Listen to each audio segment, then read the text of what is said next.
ఏదో 9వ తారీఖు నాడు ఏదో హోటల్స్ బుక్ చేసేసారు, విమానాలు బుక్ చేసామన్నారు. అది ఏమీ అక్కడ కనిపించట్లా.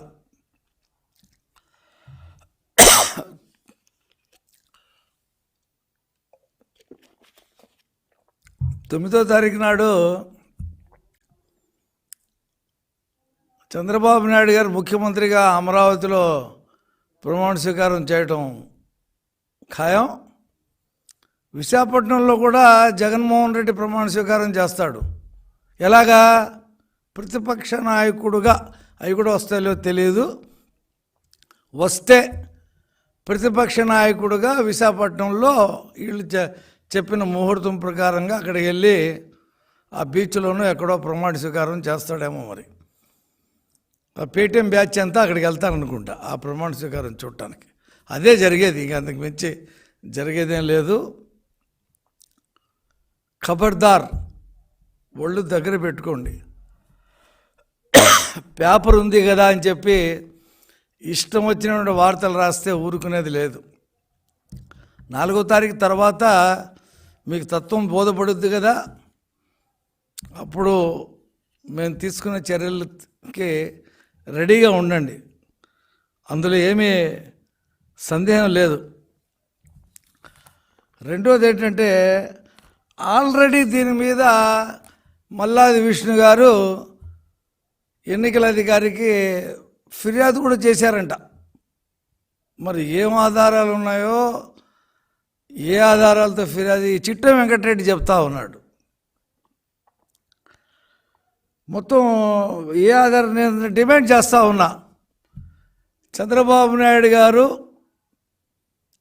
మా పార్టీ ఏజెంట్లతో, చీఫ్ ఏజెంట్లతో సమావేశంలో పాల్గొన్నట్టు కానీ, మాట్లాడినట్టు కానీ, ఒక వీడియో కానీ, ఒక ఫోటో కానీ, లేదా ఏదైనా పేపర్లో ఫోటో పడినట్టు కానీ చూపిస్తే చిట్టం వెంకటరెడ్డికి సవాల్ చేస్తాను. చూపించను. మీ పేపరే ఆ రోజు ఎందుకు రాయలేదు? మీ పేపర్లోనే ఆ వార్త వచ్చుగా.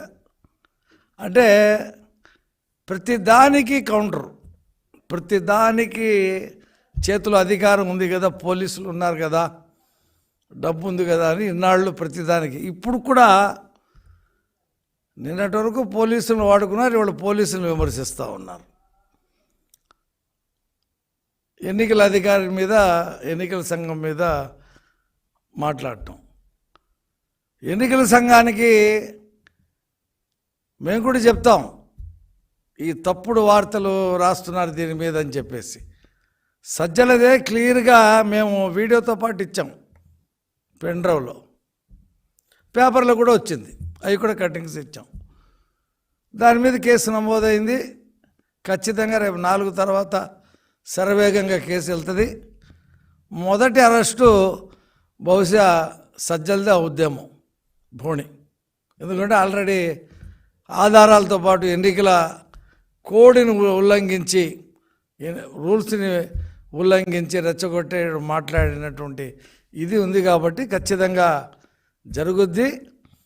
వెంకటరెడ్డి నీకు దమ్ముంటే, లేదా వెంకటరెడ్డిని పంపించినటువంటి సజ్జల నీకు దమ్ముంటే చంద్రబాబు నాయుడు గారు మాట్లాడినట్టు ఒక ఆధారం చూపించు. లేదు కాబట్టి మీ కూలీ నీలి మీడియా పని ఖతం.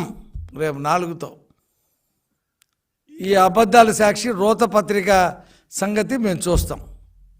కాబట్టి చంద్రబాబు అంటే ఏమనుకుంటున్నావు? చంద్రబాబు అంటే ఏంటో రేపు 4, అంతకుముందున్న చంద్రబాబు కాదు.